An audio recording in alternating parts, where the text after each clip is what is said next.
Bienvenue à Mérici. Mon nom est Yannick Morissette et il me fait plaisir de vous présenter notre magnifique institution. Accompagné des enseignants clés, je vous invite à venir découvrir notre beau collège. Allons-y. Ici, c'est le local de semelerie. Quels sont les cours qui vont devoir utiliser ce type de local? Ce sont les cours de service de la restauration. Donc, il y en a 3 dans les 2 programmes. 2 cours de service, donc pour apprendre le métier de serveur, mais également un cours pour apprendre le métier davantage de gestionnaire de salle à manger, donc pour être, par exemple, gérant ou maître d'hôtel. Premier cours de service, davantage axé sur les techniques. Puis, à la 2e session, le cours est davantage axé sur la vente conseil à la clientèle. Et finalement, le 3e cours, davantage axé sur la gestion d'une salle à manger. Merci Isabelle. Bienvenue, ça me fait plaisir. Et ici, on est maintenant rendu au carrefour de l'information avec Evelyne Ferron. Bonjour Evelyne. Bonjour Yannick! Quels sont les types d'usages de la bibliothèque? C'est sûr qu'il y a des livres, on a des encyclopédies, on a toutes sortes d'ouvrages en fait de consultation, mais maintenant, on est beaucoup dans le numérique. On est abonné à des bases de données pour des articles, des journaux, etc. Les étudiants ont juste à rentrer, en fait, ils ont accès à beaucoup d'informations, puis ils n'ont pas à payer pour ça. Nous, on est abonnés à ces bases de données-là et on a plein de matériel complémentaire parce que maintenant, on est beaucoup dans l'audiovisuel. Donc, il y a beaucoup d'étudiants, des fois, qui ont du terrain à faire, qui ont enregistré des entrevues. On a des enregistreuses numériques. On a des caméras vidéo, on a différents types d'appareils photo aussi, et on a même des salles de montage. Donc, ça veut dire que si on filme quelque chose sur le terrain puis qu'on veut s'amuser pour créer une capsule YouTube, on a tout ça, en fait, à notre portée de la main. Et c'est un endroit aussi où on peut relaxer puis lire pour le plaisir aussi. Merci Evelyne. Ça fait plaisir. Bienvenue! Bonjour Lucie Geneviève. Bonjour Yannick. Dis-moi, ça fait combien d'années que le programme en gestion hôtelière existe ici au Collège Mérici? Ça fait plus d'une 30aine d'années qu'on forme ici à Mérici des diplômés qui vont faire la différence dans le domaine de l'hôtellerie. Et qu'est-ce que les étudiants apprennent au niveau de la formation? En fait, nos étudiants en gestion hôtelière vont faire le tour de tous les départements d'un hôtel, aussi bien au niveau des opérations, de la supervision que de la gestion. Et on a aussi une particularité qui est de l'apprentissage en milieu de travail, où chacun de nos étudiants occupe un emploi qui vient contribuer à sa formation, mais qui vient aussi enrichir son expérience professionnelle. Merci beaucoup, Lucie Geneviève. Bienvenue! On est maintenant rendu à la salle des pratiques sécuritaires en éducation spécialisée. Bonjour Geneviève. Salut! Bonjour Mathias. Salut. On sait que le Collège Mérici est considéré comme étant la référence en éducation spécialisée depuis plus de 50 ans maintenant. Dis-moi, de quelle façon on se démarque, nous, ici? On a choisi d'orienter notre approche programme dans une approche expérientielle et des contacts terrain qu'on fait avec différents partenaires. Comme ici, on est dans la salle des pratiques sécuritaires où les étudiants peuvent venir pratiquer l'application des mesures d'hygiène, l'application des mesures de prévention des infections. Avec l'approche expérientielle, est-ce qu'on pourrait aussi utiliser de la clientèle externe? Oui, on a un local de co-construction des savoirs qui a été aménagé avec des étudiants, des enseignants, aussi en lien avec des partenaires du milieu. Et les personnes autistes peuvent venir expérimenter le matériel sensoriel avec les étudiants et les enseignants. Et ça a été rendu possible grâce à la Fondation Maurice Tanguay.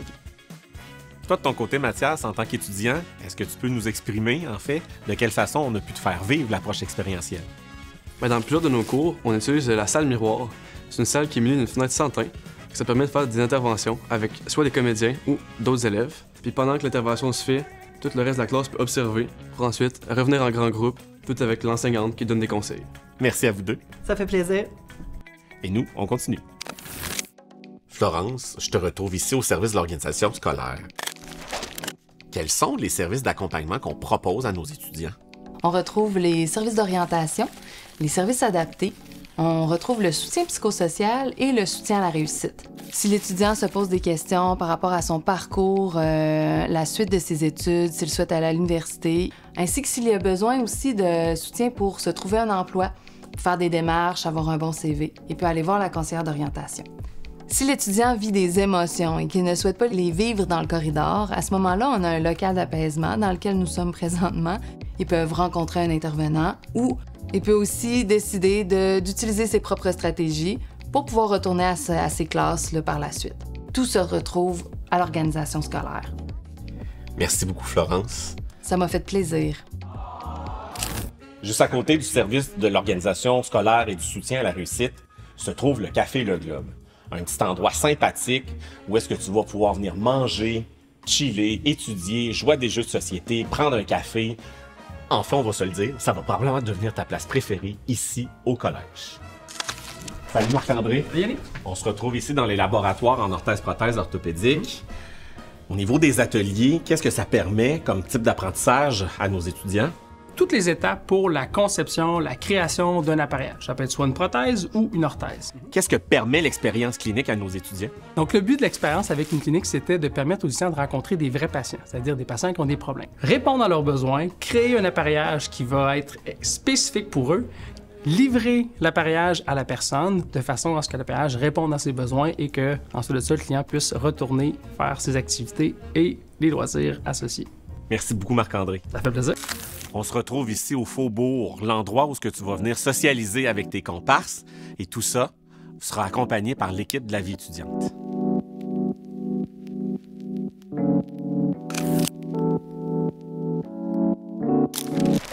Fanny, je constate que notre bloc sportif a beaucoup changé. En quoi ces améliorations s'ajoutent aux espaces de Mérissi? Alors effectivement, Yannick, nous avons investi énormément dans les dernières années dans notre bloc sportif. Nous sommes très fiers de notre nouveau gymnase qui est à l'image des Panthères. Nous avons également des nouveaux vestiaires ainsi qu'une nouvelle salle d'entraînement qui a comme vocation uniquement l'entraînement fonctionnel.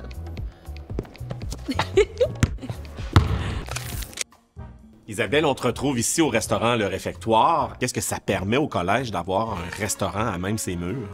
Ça permet de mettre en pratique tous les apprentissages qu'on a revus en classe.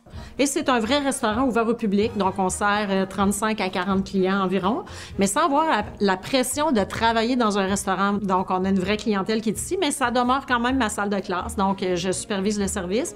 Ça permet vraiment de voir comment ça se passe concrètement dans une salle à manger. OK. Bien, merci Isabelle. Bienvenue. Pour se permettre d'avoir un service en salle, ça nous prend des gens en cuisine. Alors rejoindre Sébastien Bonnefils. Sébastien, on te retrouve ici dans la cuisine pédagogique. Qu'est-ce que permet ce plateau d'apprentissage à nos étudiants? Alors pour nous, c'est notre salle de classe. Donc les étudiants ont la chance d'avoir accès à du matériel professionnel que peu de restaurants ont. Et les étudiants en début de formation, ils vont commencer par de la production. Ensuite, on va augmenter le niveau de difficulté. On va opérer le restaurant à côté avec des vrais clients. Donc là, pour eux, c'est complètement différent. On atteint un niveau de difficulté, un niveau de stress un petit peu. Et on va intégrer tout ce qui est gestion.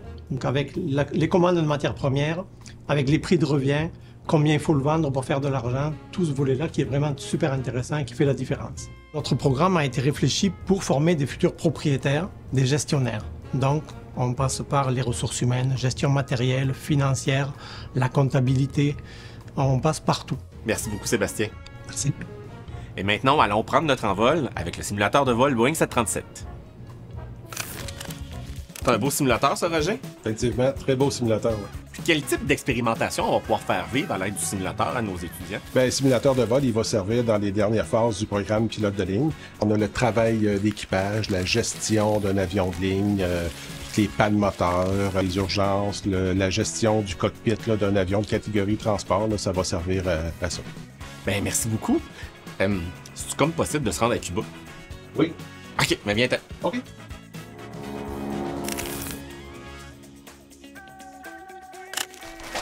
Bonjour, Mariam. Bonjour, Yannick.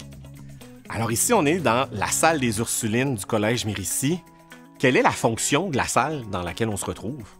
En fait, c'est notre ancienne chapelle des Sœurs Ursulines, mais on s'en sert pour rassembler les étudiants, pour la collation des grades, pour le gala Méritas, puis des événements qu'on va créer dans le collège. On peut aussi la louer à des gens de l'externe. Dans le cadre de ton programme en tourisme, probablement qu'on doit utiliser la salle des Ursulines. Bien vu, on utilise vraiment la salle des Ursulines, donc on organise différents événements ici. Puis, suite à la formation en tourisme, on pourrait penser à quel type de débouché sur le marché du travail?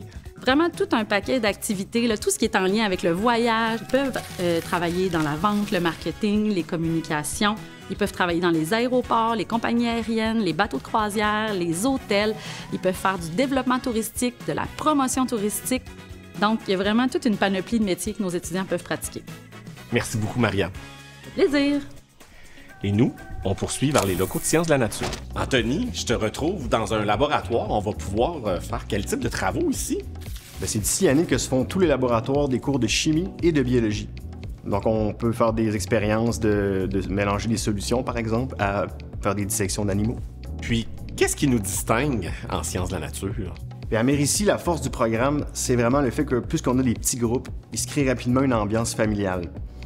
Chaque étudiant peut bénéficier du soutien d'enseignants qui sont très disponibles puis qui apprennent à connaître leurs étudiants. Et les étudiants aussi se côtoient pendant tous leurs cours, ce qui fait en sorte qu'il se crée une espèce d'ambiance plus familiale. En plus, on a aussi le cheminement enrichi en anglais, qui permet aux étudiants de suivre certains de leurs cours en anglais et de se préparer à poursuivre des études en sciences à l'université, dans le langage utilisé le plus fréquemment en sciences, c'est-à-dire l'anglais. Merci, Anthony. Wow, il est vraiment beau, le local. Et c'est ce qui conclut notre visite, en espérant vous voir bientôt et à la prochaine.